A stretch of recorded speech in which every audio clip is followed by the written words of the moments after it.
Welcome to Storytime with Sirece. This is my new online talk show designed to create a safe space to simply tell stories. Today, in this cancel culture, it's so easy to judge someone based off of one decision, one action, or a simple appearance. But one thing I've learned is dealing with people, yes, it's challenging, but getting to know people makes the challenge worth it. We are all loved by God, and if you simply take the time to hear someone's story, you will be surprised how quickly judgment can turn to empathy. So sit back and relax and join me on a journey as we learn different stories that can shift your perspective and even encourage you to one day tell your story, because everyone has a story to tell, and I want to know yours on Storytime with Sirece. And now, let's all welcome your host, Sirece Thomas.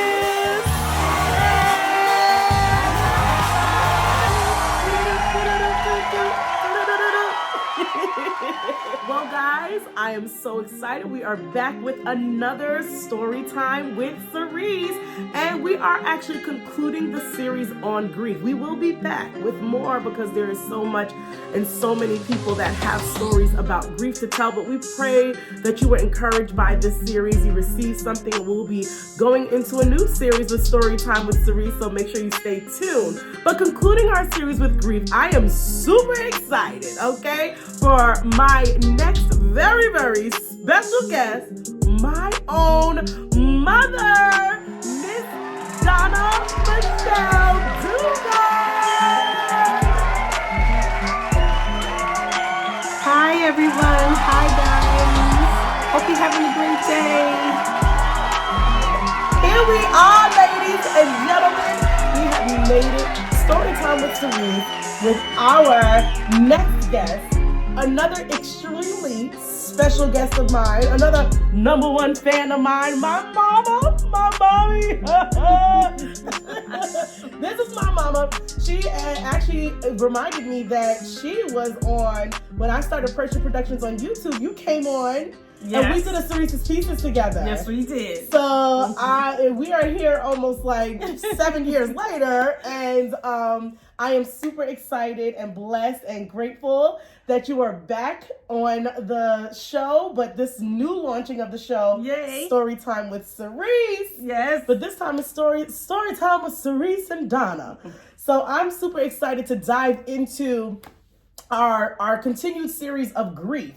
And when we talk about grief, we talk about so many different things. And talking to my mom today, ladies and gentlemen, pull up a seat, because I want to say the difference in being able to hear my mother's story is one of the revelations I got, which is not just a revelation, but it's something to be made aware of when it comes to people. Everyone has a story to tell, but everyone's story is multifaceted.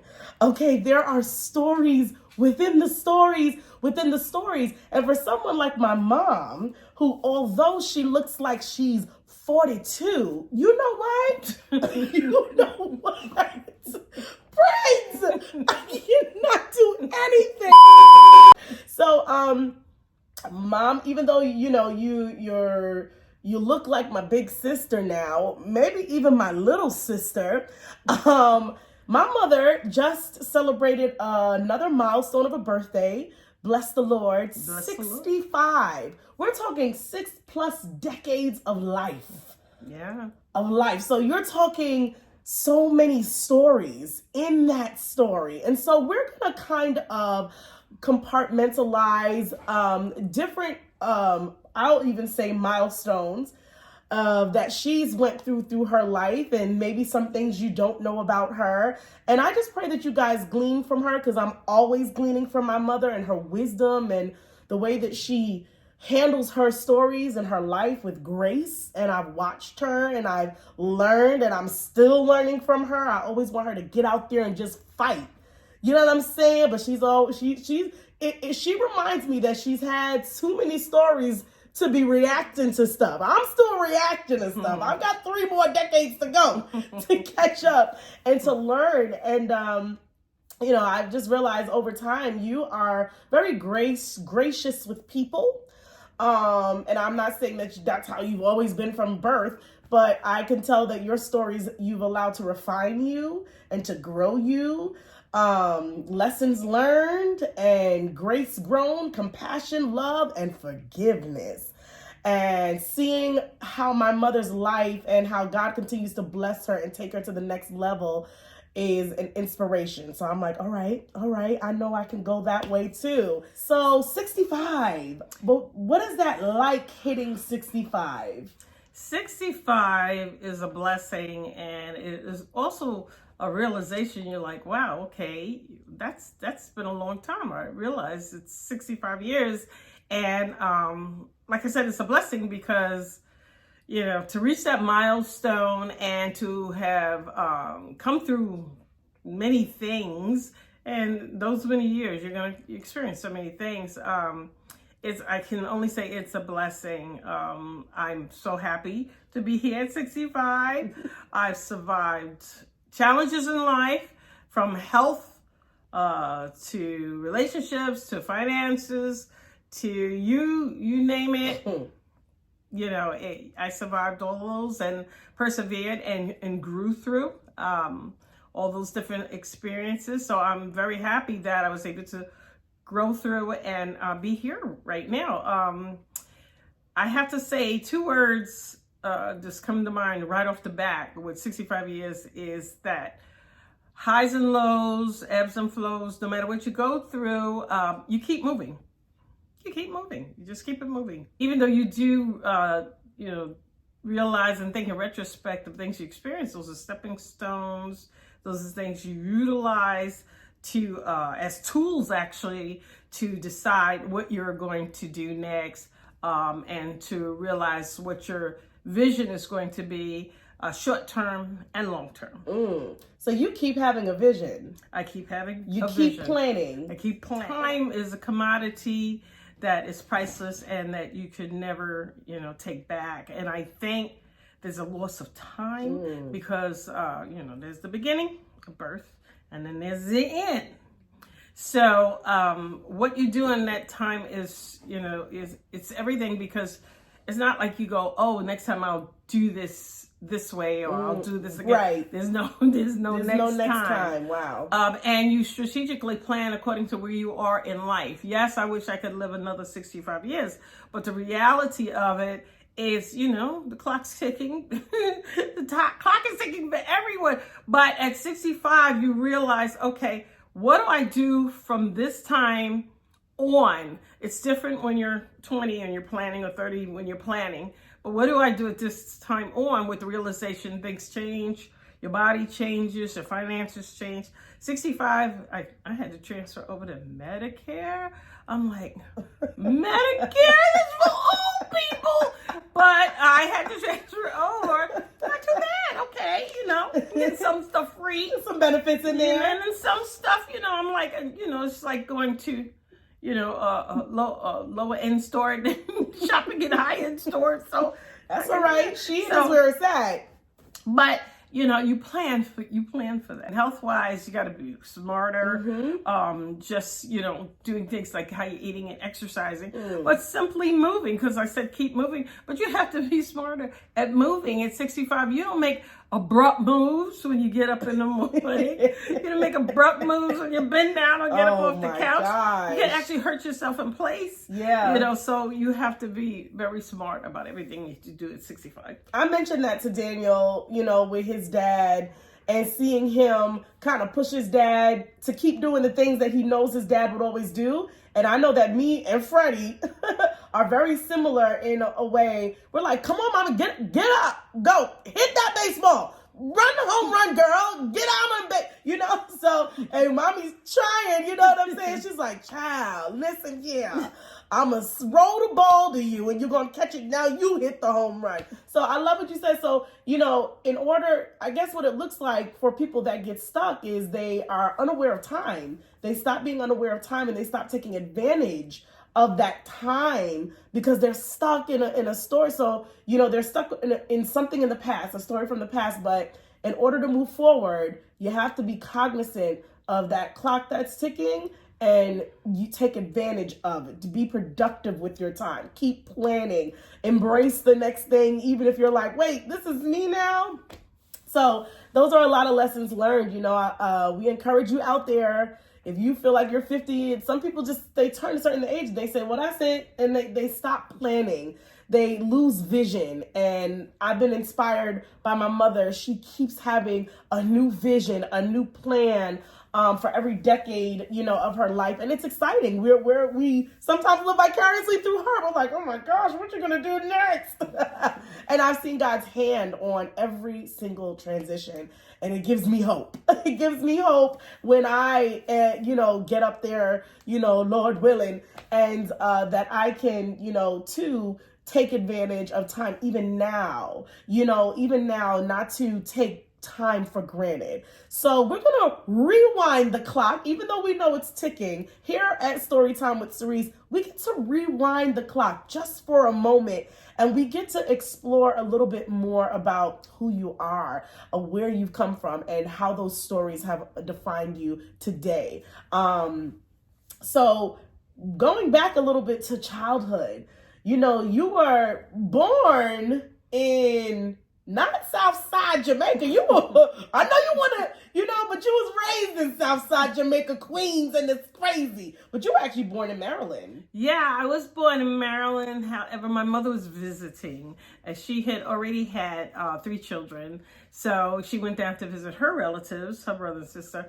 And while she was down there, she had me, she delivered me. So then my dad came and picked her up and brought her back to New York and placed her in the house in Queens, where we lived all of my young life until young adult life. So yes, I'm Jamaica, Queens, New York. Oh my goodness. But born in Maryland, and I have gone back to visit it several times, which is great. Baltimore and DC and all that. So it was, if I had to describe my childhood with one word, it's loving. Ooh, wow. Yeah. Now you were raised by Nana and Papa. Yeah. Yes, both of my parents. So that was a blessing. Very different individuals. Mom was very loving, compassionate, empathetic, professional. She was a nurse too. My dad was just very stern from the South, very structured, but very responsible. So he's very responsible in taking care of the home and a lot of the, things that come with care of a family. He was the head of the household. Wow. We was a little scared of him. But you know what? That's fine. We needed that. We needed that balance because there was 7 of us. I'm the middle child. I'm sorry, you said there was 7 of y'all? Mm-hmm. I don't know what it is about your generation and maybe older. Y'all was just popping them kids out. Pop, pop, pop it, pop, pop, pop, pop. Like, you know what I'm saying? Yeah, and you would think that it would have been chaotic, but because of the people that they were, very loving. That's why I use that word. I would never, back then, I never felt like I'm one of many. Wow. Ooh, that's hard. I always felt very individual. They treat us, individually. And every holiday, Thanksgiving, we got what we wanted, and how we weren't rich. We didn't have a lot of money. Mm-hmm. Back then, if you got one thing for Christmas, yeah. But it was what you wanted. It was everything. And they just decorated and made everything fun. And, even though my dad walked through, still mean and everything, but it was still fun. And, we enjoyed all the holidays, Thanksgiving, everybody around the table, fun, joking, cracking up, Wow. So it was actually great. And because of that, growing up, it was nice to have, that many brothers and sisters, because they had kids. So it just made the family bigger and more fun. Yeah, wow. That's incredible. Having all those siblings and, talking about grief as you're growing up, what was your earliest encounter with losing of a loved one, within your family? I would say one of my brothers, that was the first experience with that. And it was different. It was kind of a shocker because it was sudden. Yeah. He was old. He was in his 30s. Yeah. But he had, medical issues. So, Yeah. and then he suddenly passed. Yeah. So I never, at the time, I couldn't wrap my head around it. So, I went through the grieving process, like kind of sort of accepting it because I knew, he had other things going on. But at the same time, I'm like, oh, wow, he's gone. Nobody's ever been gone. Yeah. So it took me time to process that and to grieve it.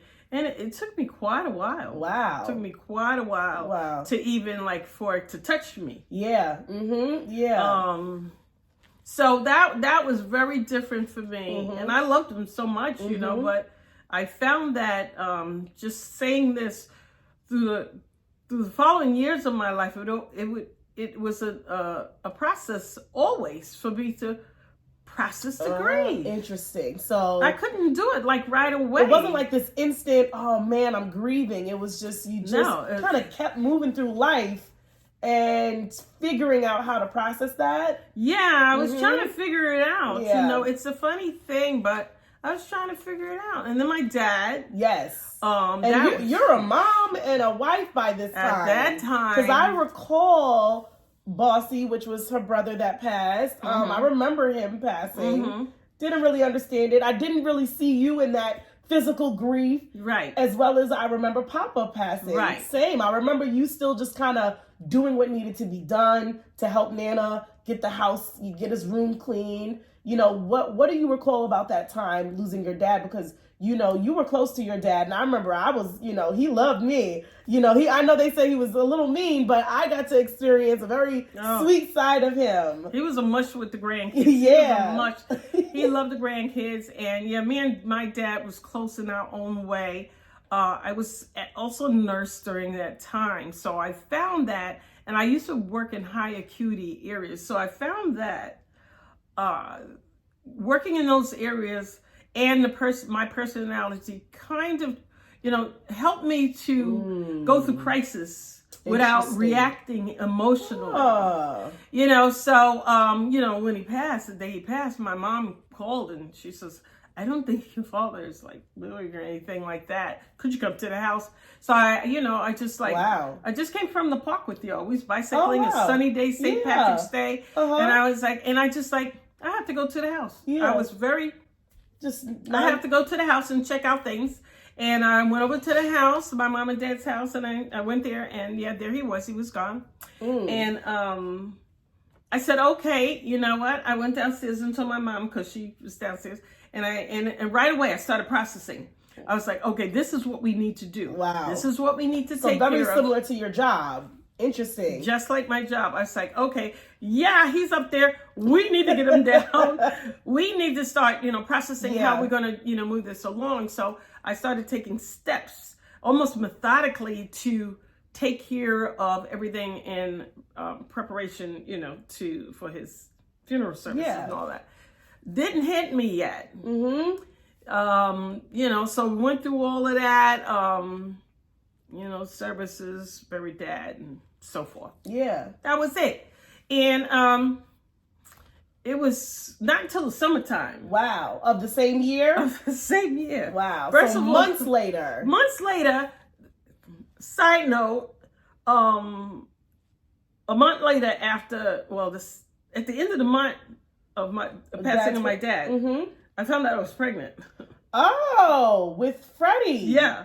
Wow. So there was two shockers going on there there. Wow, interesting. So I'm like, high and low. So just keep moving. Summertime, I don't know, outside I'm in the garage and so forth. And all of a sudden a thought came to me about my dad. Wow. And you were done.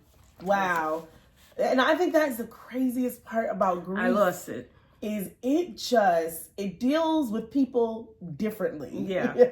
I say it deals with people differently, or people deal with grief, and it comes at a time where it doesn't always just hit you, when I guess that's what the services are, an opportunity for you to gather and say goodbye and have your emotions, but it just hit you months later. Growing up with your mom and your dad, How did faith play a role in your life, or did that come a little later for you? We always went to church when we was little, but you know how it is when you're young and you go to church. You sit in the back of the church back then, and you're like, when can I get out of here? Exactly. And so you have the basis for your faith, but you really don't hone into it on your own until, you're open to hear God's word and receive his calling. I'll put it that way because fast forward, I had y'all, but I had an older daughter. I have an older daughter who was born with multiple problems and sickness and illness. Something that took me a couple of years to deal with, because that is also a loss. Yeah. And I learned that because I went to counseling after I birthed her, and she had all these problems. They sent me to counseling, and I learned in counseling, when you have a child with multiple medical issues, you have to deal with the loss of the vision of a normal child. Ew. Wow. It's a loss of a vision. You grieve that idea of who she was going to be and what that relationship was going to be like with you and her. This was your first child. Yeah. Sarita. Yeah. Just like Sirece. Sarita. And that was, I can't imagine what that was like for you. You carry a child for 9 months and then you're like, what? It's not going to be this. We're not going to do this, kind of thing. Yeah. So, I had to deal with that loss of a vision, and, so you go forward and you deal with that grief.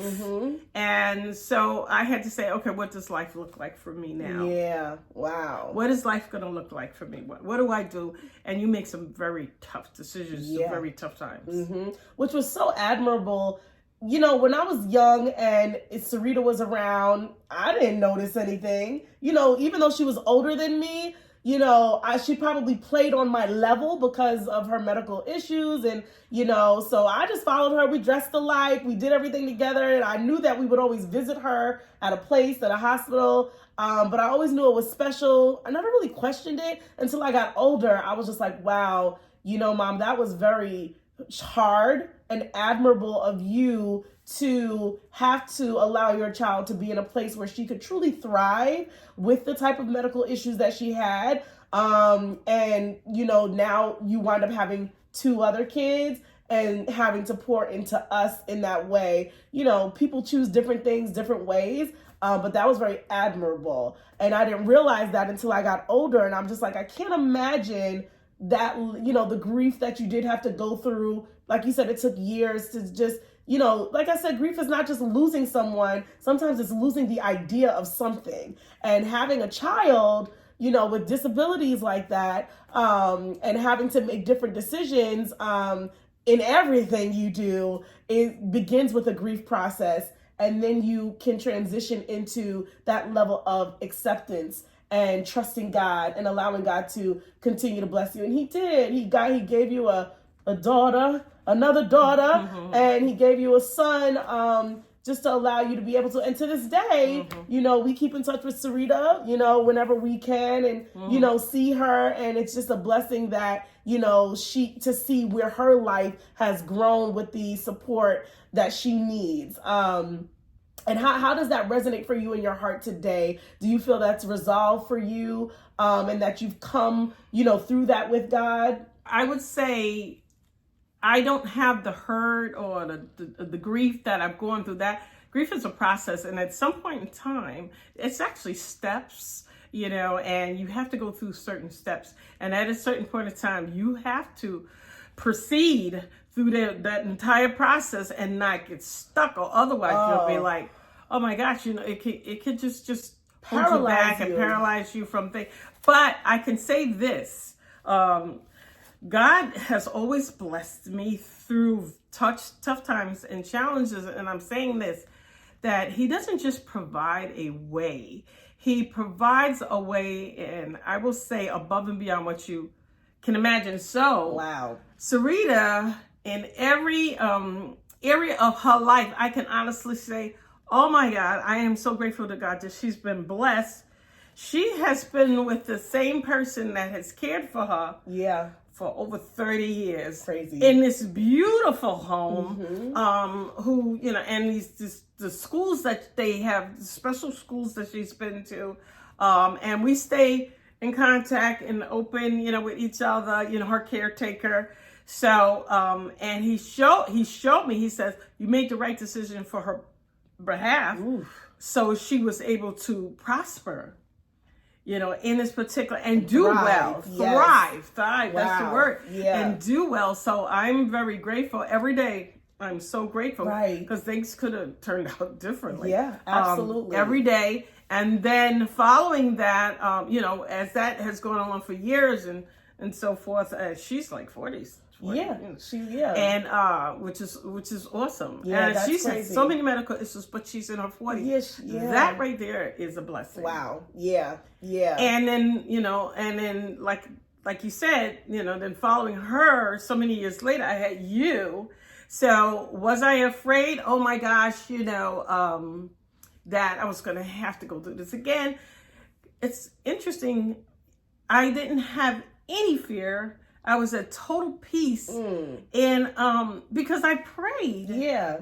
And I'm going to say this, when I had challenges with Sirece in the beginning, she must have been 1 or 2 years old going through these medical problems. That's when I got called, and that's when I heard God's voice. Wow. So, yeah, so it was at that time I'm like, well, I'm like really big, but I got called, and this looks different. God looks different to me. And I was called, and at the time I went and got baptized like within months, and everything just started pouring into me. My eyes was open, my ears were open, and I started hearing God's voice and trusting him, saying, you know what, I'm with you now. Okay, we're going to go through this every step of the way. So from that point on, even before Sirece got to a place where I know she's going to be cared for longevity-wise, I had this peace and this confidence in God. So when I got pregnant with you, just knew. I just knew. I mean, I was so chunky, and I was so healthy, and I was so happy, and like I never had fear. I was not, I was kind of mean and stuff, and yelling at people because of my hormones and stuff. But it was never about that. I was concerned. Yeah. And you was always just just moving and in my belly, and they kept saying this is gonna be a big baby. So I was like, I didn't worry about anything. And then here you come, I was like a big baby, 8 something, almost 9 pounds, and I was like, it's funny. I never asked like, oh, does she have 10 fingers and 10 toes? I looked at her and I said, ooh, that's a big baby. I came out like, everybody is here. And I was wide awake because I had the section, and I was wide awake. Right. And I took one look, and I was like, oh, and I was so happy. And I literally went like this, oh, she's beautiful. And, so. Yeah. Wow. Never had a fear, never worried about it. Knew I was blessed, Only thing I had to, go through is try to figure out, how to do this newborn thing again. But thank God I had a lot of family, a lot of help, so it was a blessing. Wow. And then Freddie came 5 years later, and Freddie came, he was about six plus pounds, but in like a month he was 9 pounds. Yeah. So I was like, what am I doing? That milk. Kids, they With were that like formula. this, Yeah, that formula back then was, beefy. Wow. That's So incredible. Blessed at the time, but my faith is growing throughout the time as well. Yeah. Wow. As well. Wow. So even in that process, and I love how you said that, because if you get stuck with something that you're grieving, if you could have got stuck in that place, but instead moving forward and making a plan actually blesses other people and allowed Sirece to be in a place to thrive and to live. Now she's in her 40s, and but that's because you decided to keep moving, and God showed up right in the midst of probably the confusion, the fear, the grief, what do I do? And he showed up, walked you through, and continued to say, well, I'm still writing your story. You know, you got a child with all these medical issues and disability, but there's still a bright side to your story and hers.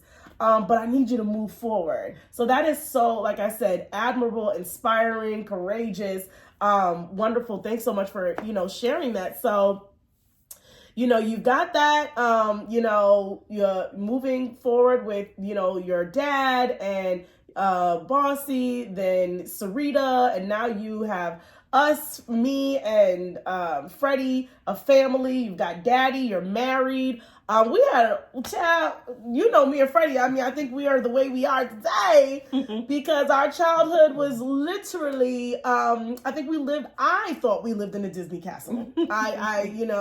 To this day, I get many rude awakenings of the real world. I'm like, wait a minute. I came outside when I saw my first deer out here in Ohio, and I said, come to me, good morning. And that thing was like, and I was like, oh my gosh. So, I'm so blessed to know my parents created such an atmosphere for me and Freddie to thrive. Even despite, as time went on, what was going on behind the scenes, just the marriage began to get challenging and no longer served you or Daddy, and you guys had to make some tough decisions. And I think that, through that, I think Freddie and I are still grateful to you both because we were still able to thrive. There was nothing that they brought to us, and you guys wound up having to grieve the marriage. 25 years of marriage and starting a new life. And, I'm just going to speak from your perspective of, what's that like? I just had a woman comment on our last video that said, yes, I just want you to know that I think she was married for 30 something years and divorced. And she said, but, she had to go through the process of grief. And we just had that conversation, grieving the family. I mean, we were the family that we did the Christmas parties. We went to Disney every year. We were having family dinners. We truly were an enjoyable family. And my mom and my dad will say that to this day. We enjoyed each other genuinely, and people saw that. So I know that was very difficult to go through that. What is that like, I guess, from a woman's perspective and a wife and a mother, to go through divorce and deal with that grief and rebuilding a life? I know I was there in the beginning to a certain degree. It was almost like starting from scratch. It's almost like leaving your mom and dad's house from the beginning and starting over. What was that like? It is a loss of a vision. Once again. Loss of an idea, of a vision, of an expectation. Expectations, a vision. The vision of, for me personally, as a woman, a mother, a wife at the time, was this whole family, and what that would look like in the years to come, with longevity and grandkids and living happily ever after. You have that vision. Yep. Well, that's for me. I'm speaking for me. And then you realize that does not come to fruition. So it's a loss. It's a loss. So you go through processes and stages and steps. And you can't just think about yourself.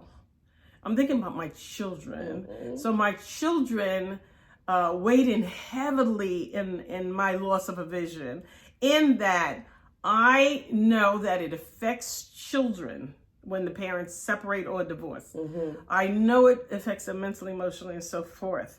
So I had to, through the grace of God and my faith, learn how to navigate those waters, and so that my children, to the much of my ability, could come through as unscathed as possible.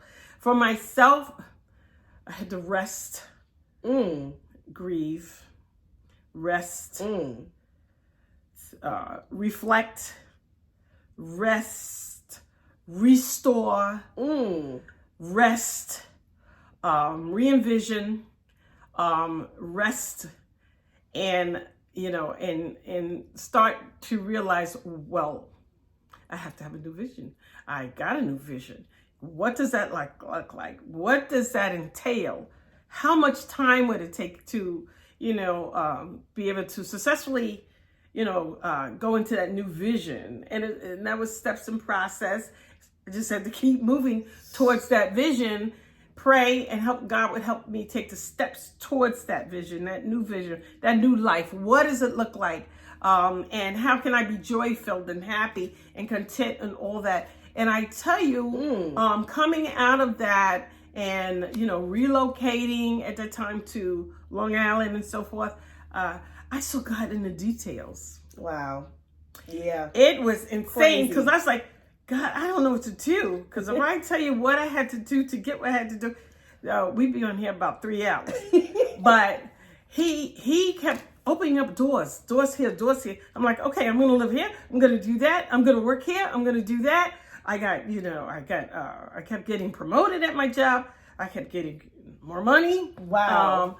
I had a beautiful place. I felt his presence. And there's so many little details in all of that. I can't, like I said, it would take 3 hours that I still got. And I was like, wow, this is great. This is great. Thank you. Yes, was I still grieving memories? Yeah. Yes, but I had to transform that grieving of memories into a gratefulness. Ooh. Thank you, Lord, for this time. Thank you for that. Thank you we were able to do that. Thank you that my kids are where they are. Show me how to still be a mom. And show me how to still support my kids, and so on and so forth. So that's what that. So I had a new vision, figuring out how I'm going to do that, how to move forward. And like I said, prayer was everything because I would pray. Prayers would be answered, not always in the way that I expected them to be answered, but I can say it was always better than I anticipated. So I'm humble. Ooh. I'm humble through that. Girl. And in the process, still enjoy life. Still be able to travel, hang out with my friends and do those things. And still, fellowship with family and friends and do those things. So that's right. Yeah. We sure still cruising out here. Yeah, Wow, there's so much in that so many teachable moments in this that I'm learning is in the beginning. When whatever happens, that loss happens, whether it's a marriage, a loved one, it's always the loss of a vision. And you've been saying that. And I'm like, wow, the grief is the loss of a vision. I had looked up the definition and it said grief is simply a space where you have love to love something or someone that's no longer there. You want to give love to this person or this thing that you've been giving love and there's no recipient on the other end, and there in turn is grief. And so you can grieve the vision that you've been loving, the expectation you've been loving, but I love the cycle of rest, because I'm like, people sometimes get stuck because they're just like, they're not resting in it. They're not resting.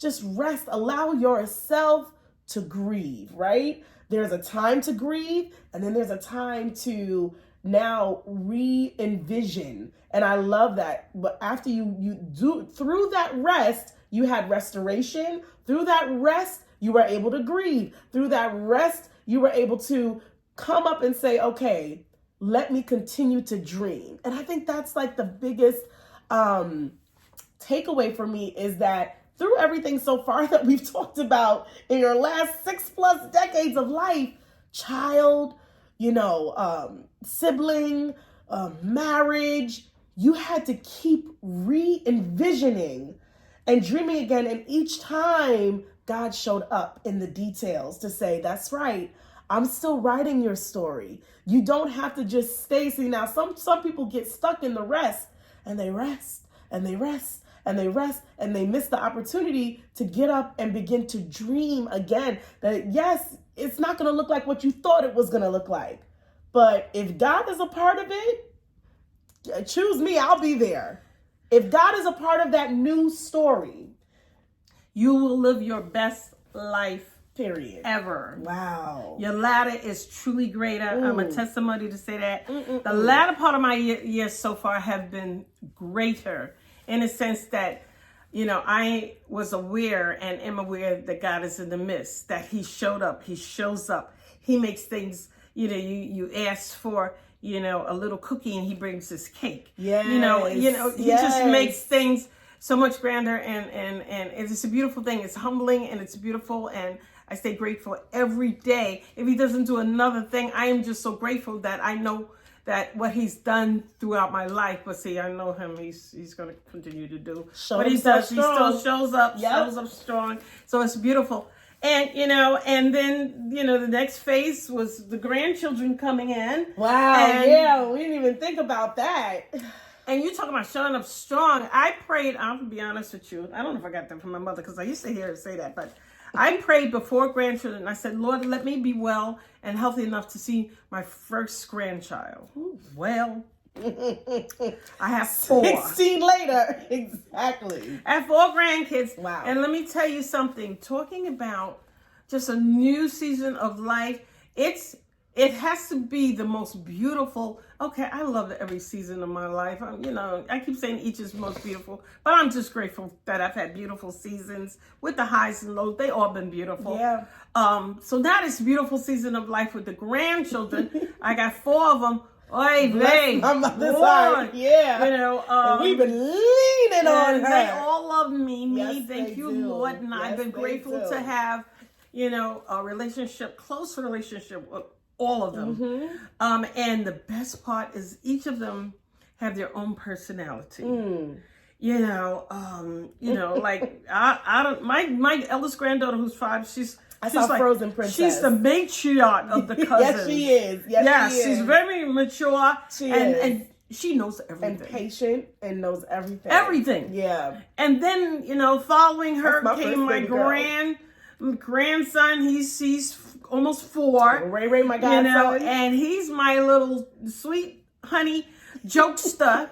So he's always smiling. So I don't know if he's serious or he's about to do some joke on me. I love him. And then you got my Persia, who is Miss Personality. I'm sure you've seen and heard her. She is, she has her own Broadway show. She has her own talk show.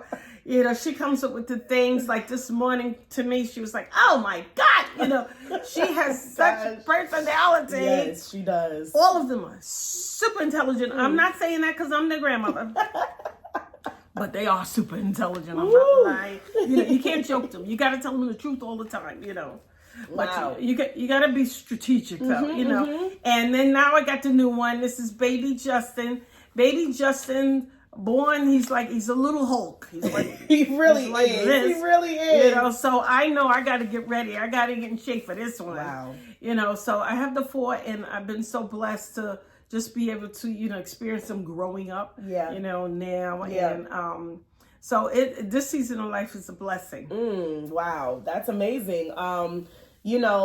God, I love how you said, when you allow God to continue to write your story, and if he's got anything to do with it, you will live your best life. That is a Donna Michele quote right there. You'll be living your best life, and you truly have to believe that your latter will be greater. And restating what you said, allowing those grieving memories to turn and transition into gratefulness.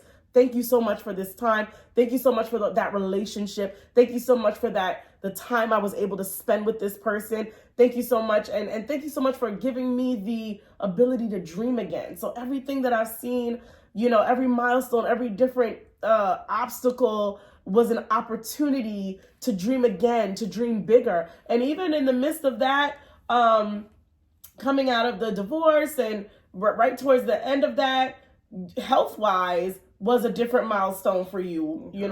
One day you were received with the news. I had just turned 25, so this was 12 years ago, with the looming news of breast cancer. What was that like for you, receiving the news? And considering those things, I know when she came to me, by that time in my life, I was on solid ground with my faith. So when my mother brought that to me, it was very similar to her feelings of, I knew God was with me. I knew God was with her. I've seen him already by that time, move in my own life, and prayed over her. And we believed, and we had a few people pray over you. But what was that process like for you in that whole breast cancer season? When I first got the news, I literally became faint, physically faint. I don't faint. Wow. I don't faint. The doctor came out and said, gave me some news, and I just looked at her because it wasn't a reality. And for some reason, the blood rushed to my feet. Oh my And I was like, I have to lay down. And I almost fainted, but I didn't. I lay down and didn't faint. So after that, going forward, when I went and sat and they talked about everything and what that would look like and what my choices were, I was like, I sat there and you have to make a decision, and I sat there, and while she was talking, I said, no, no, this is not what it's going to look like. This is not going to end my life. And I said, no. And I'll never forget, I had to come back another day and sit there in the waiting room, and I'm listening to a song, and it spoke to my heart, just basically saying, everything's going to be all right. Wow. Okay, fast forward. Now I have to go in. I got to go in for surgery, because that's what I chose to do. And did that. And a couple of days before surgery, I was in the basement at the house on 209th Street, going to do laundry, and loud and clear, this has never happened to me in my life. As God is my witness, something said, God, it's all right. You're going to be all right. And I stopped in my footsteps. Wow. And I looked around. That sure would have been like. I was Movie? like, okay, I know, Or God, dancer? I know you say you speak, but I don't, Yeah. I get scared when I hear stuff like that. I trust it, but, I never experienced it. And I heard that, and I was like, I had such calm and peace. I said, okay. Sailed through that surgery. No more reports. All cells were clear. Wow. I was like, wow, I was able to do the whole reconstructive surgery at the same time, because for me, I know. Should I share this? Absolutely. I didn't want to come. Only if you want to. I didn't want to come out with no boobie. Yeah, it was only on one side. Yeah. So I told the doctor, I'm not coming out with no boobie. There's women. That is a lot for a woman. That's a Some lot. have had to get both removed. Yeah. So, and I said, no, so I had plastic surgery. I had all kinds of surgeons up in that room. Yeah. And I said, no, you come out. Give me my boobie. When I come out with a boobie, so I needed two, and I needed them to match, so I only had it on one side, thank God. Yeah. And everything was clear, no cancer or anything. And after that, and I had a new boobie, and which is great. Yeah. And the only thing is, because I have the old boobie, which is really mine, and the other one is the new one. The new one looks like a 20-year-old. The other one looks like a little older. So they are always. That's all right. They can learn from each other. They definitely learn. So I'm just like, when they sent me to the hematologist afterwards, sat in the office, for the final say after all the surgery was done, I'm all new and reconstructed and everything, new boobie. And he looks at it, he's looking at his book, and he goes, because now they're trying to decide if I need any chemo or radiation, stuff like that. And he goes like this, and squashes, and he's like, wow, you must have a star over your head. What? You don't need any of that. Interesting. And that was his specialty. And I was like, have a blessed day. I know that's right. And 12 years later, I still go regularly every year, check up. I'm always clear. Thank you, Lord Jesus. Wow. So that was another challenging time. And it was doubly challenging because that was at the time that I was getting divorced. I know. I had to do all this stuff on my own. Thank God, I say, on earth, because God was with me through everything. But thank God for my family, my kids, and just, my mom was alive at the time, and just going through this, all of that, walk with me, because that blows a woman's mind. I know. It blows their self-image. It blows their heart. You got a mortality check. You were like, oh, is this time for me? But you have to pray and speak into that situation.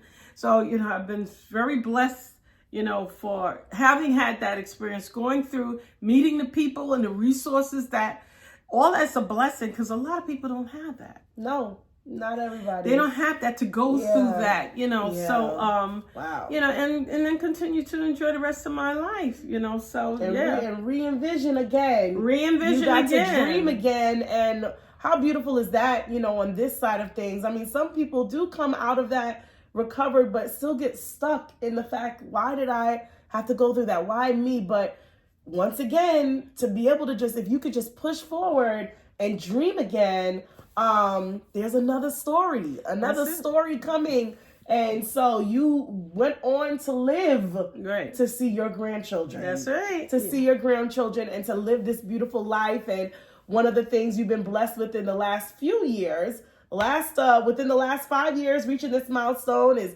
moving out here and checking off one of your bucket lists, having your own home, beautiful home. And this is after years after moving out of your family home and, into an apartment and praying to God and waiting. What was that, 7 years? 9 years. Have to, and the thing you learn in that is what to do in the waiting, what to expect in the waiting. And God will teach you and talk to you, and you see in your word, you will learn what waiting should look like.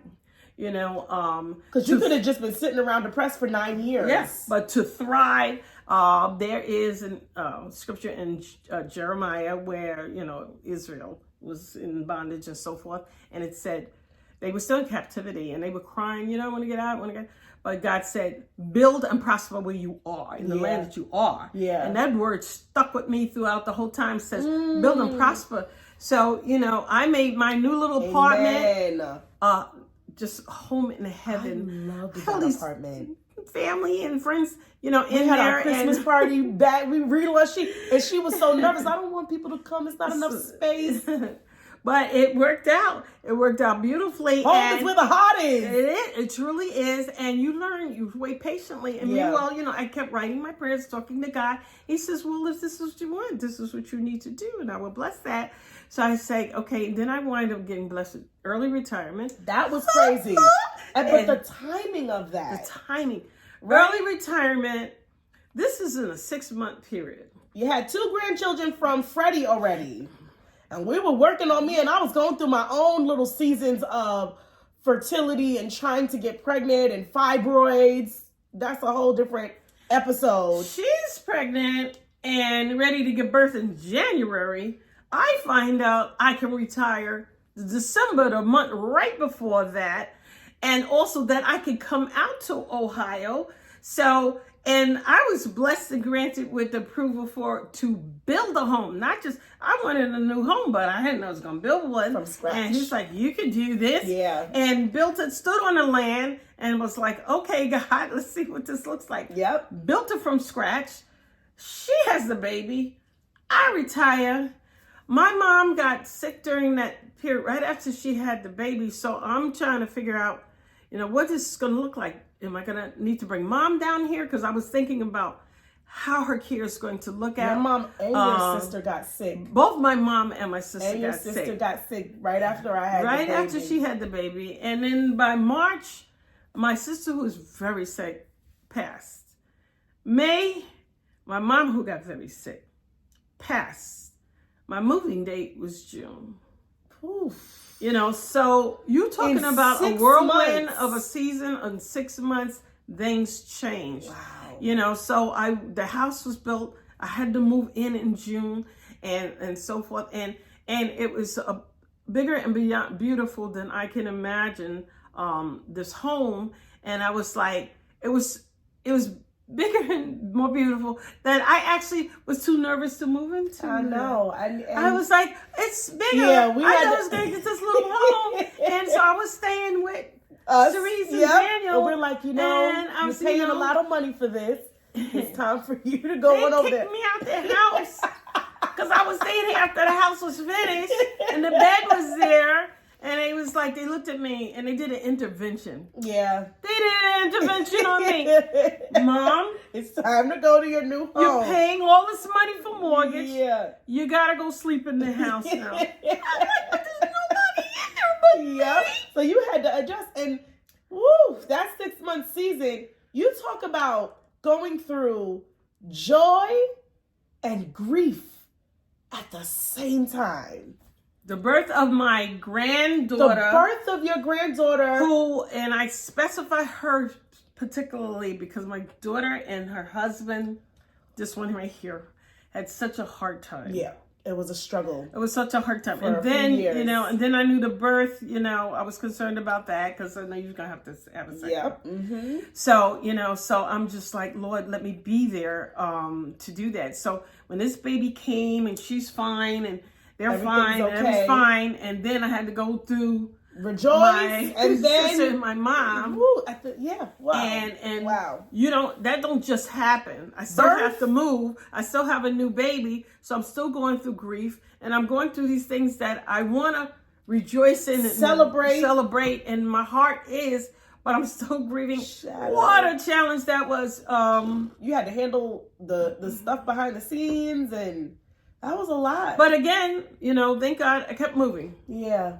I kept moving and doing what I needed to do to get through and and to prosper. Yeah. And eventually go through that rest. And when I say prosper, I mean mentally, emotionally, physically, to prosper. Yeah. So to go through that and still rest and grieve and rest. Wow. And this time it's rest and rejoice, rest and rejoice and grieve and rejoice. So God takes you through that. It's the 8th I walk through this valley of shadow of death. I fear no evil. His rod and thy staff, they comfort me.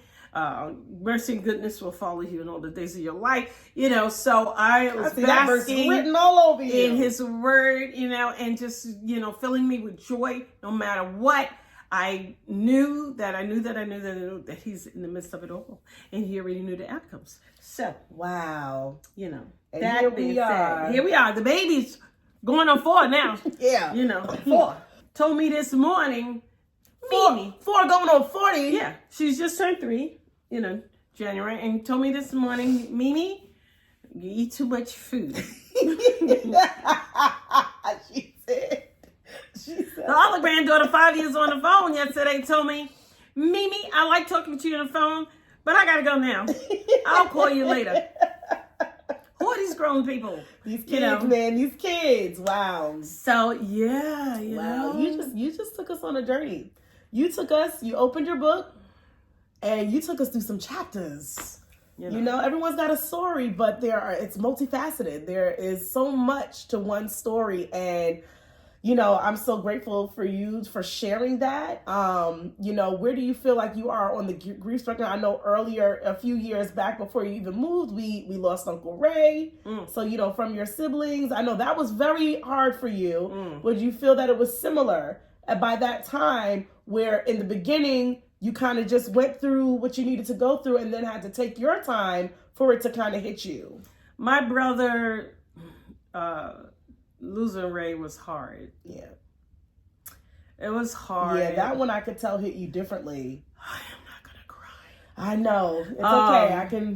I should have been crying with Mom and my sister. No. And, it's all right. But I say this because he was one of my best friends. Yeah. I could turn to him.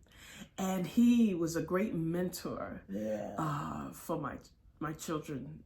Especially Freddie, because Freddie, Freddie Ray, very, very similar in personalities and intellect and so forth. So yeah, that was really hard. I don't know. It feels like almost close like my mom. I guess because he was like my best friend. Yeah. So that is a loss that, I still, But, I've moved forward. I hear many things he's said to me. So in light of that, he's always been encouraging. He's always been steadfast. He's centered in Christ, mature, loving unconditionally, so he just instilled in me many pearls of wisdom. So when I think of him, I am blessed to be able to carry that. Yes. To say, okay, this is what he would have done. So he was older, 5 years older than me. So he's so smart. Yeah. And always like, okay, it ain't that serious, or, or you'll be fine, Yeah. or, just keep it moving, so he was that kind of person that would coach you, with life's issues. So I use those nuggets, to, go through. So that's the blessing of memories I have with him. Amen. All of the blessings of your life, it's inevitable that 65 years of life plus, you're going to encounter loss. Even as a young child, you probably remember your grandparents, your aunts, Uncle George. I got to meet and know and come to love my great Uncle George. And then, of course, as you get older, your siblings, your parents, your siblings. So you've experienced and friends, close friends, my Aunt Connie, and so I know that hits differently, and that grief just kind of, but I love that you're able to recall memories of everyone, and every situation outside of the loss of loved ones, the loss of a vision, divorce, children, expectations, health, right? And through that, just seeing you stand on top at the end is nothing but God, because you continue to dream. She's still courageous. And even when I hear her say she gets a little nervous and, scared sometimes about whatever the next season is, she also backs that up, reminding, herself of the 65 years that God has been there, and how every time she begins to dream again, he shows up with something bigger and better. So what would you say to people out there that have experienced, whether it's a terminal illness, or a child with disabilities, divorce, loss of a parent, sibling? What would you say to people that, just are stuck in that chapter and grieving the memories and not turning them into gratefulness? What can you tell them to say to encourage them to move forward? Be grounded. Be grounded in God, and through his word, and through his love. Oh, his love, his grace, his mercy. God will lead you and teach you and comfort you and provide for you and heal you and direct you, to how to move through. This is part of life. It's going to happen. We're going to be born. Others are going to be born. And we all have to return to him someday. So seek him. He's a providential God. Basically, God's sovereign. He already knows what's coming. Yeah, that part. Find out what he knows. Find out what he knows and what he's taught in a sense of how to go through those struggle times. Find out how to feel. Find out how to grieve. Find out how to love. Find out how to heal. Find out how to serve, because no matter what, in the process of what you're going through, the biggest peace and the biggest grace and the biggest love you're going to receive in that healing process is healing others, forgiving others, healing yourself, forgiving yourself. You have to forgive yourself, because we're not perfect. We make mistakes, but you have to forgive yourself. Yeah. And it's a new day. Each day, his new mercies we see every single day. Take the opportunity of a new day. That's new time, right? Those seconds that just passed, we're not getting back. Gone. Take those next seconds, even plan for them, to make your life as beautiful and as fulfilled as possible. You don't have to, wait for the big and, crazy miracles, to flood into your life. It's the details and the tiny steps, that you need to take in order to get to the biggest steps. And trust God. That's the best I can say to tell anybody to trust him. I mean, have faith. Don't lose hope. God is hope. God is love. Don't lose it. Don't lose sight of him. Keep your eye on him. Keep your faith and your hope in him. Don't put it in this world. Or the people. All the people. Well, can I start singing? Don't well. Yes. Don't do that. But let him help you know how to deal with people, how to work with people, the people that are in different seasons of your life. Yeah. And you always say that some come for a minute, a day, or a lifetime. Learn. Everybody's not meant to be in your life at all periods and all seasons of your life. Yep. And you have to learn to accept that and learn to, and make new relationships. Yeah. Or treasure the relationships you have and make them grow and learn to forgive. I'm blessed, to have family and friends that I love so much, that help me to grow, and that I could serve in any capacity I could serve, or whoever it may be, or people don't even know, Wow. Give a stranger $1. They hate that. I will give a stranger $1. That's right. That's right. Yeah, they're out there for a reason on the corner. I know people don't agree. You could be entertaining angels. But all right. Yeah. Serve, pour your heart as much as you can. You'd be surprised how much love you feel just in serving and helping other people. Just putting that love out there. I know my kids have, friends have fussed at me. Don't do that, mommy. That's too much. You're doing too much. But guess what? God has blessed me 100-fold. And not because of my work, because I'm following his command to love others like myself, like him, rather. Yeah. Dang, did I say like myself? But love others like he wants us to love others. Yeah. And love yourself, of course. Yeah, of course. You have to love yourself, take care of yourself so you can do that. I think that's key. Like, it sounds like a lot of those things that you've gone through, you need people. You need people, and you need to learn how to navigate them. You can't do this on your own, and you need people to give you the strength to be able to get to God, to get up so that you can even get there, to see him again, to dream again. It's like being at the edge of a cliff and being able to take a step that you don't see, but when you take the step, it appears. It's like that movie, but you need people rooting you on to do that. To help you see it again. You need to know that people have gone through it and went to the other side, and they're waving at you from the other side saying, I made it, and so can you. Don't give up. So your story, you have testimony after testimony. You're a living testament.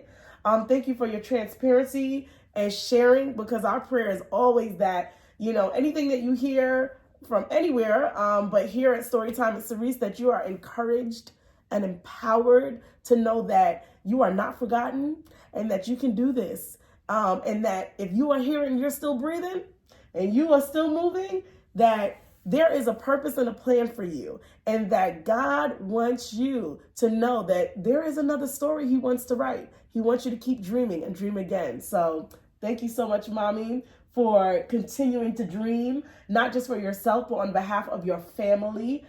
Because we all look up to you and admire you for always choosing to keep dreaming and to keep allowing God to write your story. And we can't wait for what's to come. Thank you. I love you, Mommy. I love my kids. Let me tell you something. I'm so proud of them. I don't even know. But you know what? She's going to tell me to get up off this couch. And guess what? I'm going to take my time. I'm 65.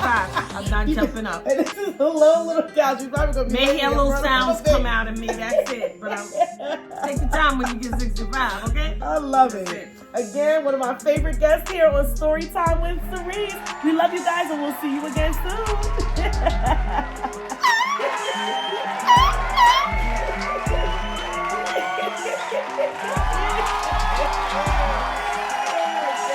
I hope you guys are enjoying Storytime with Sirece, and if you are, please don't forget to like, share, and subscribe to our channel. We will be back with so much more content, and I will see you again very soon. Bye.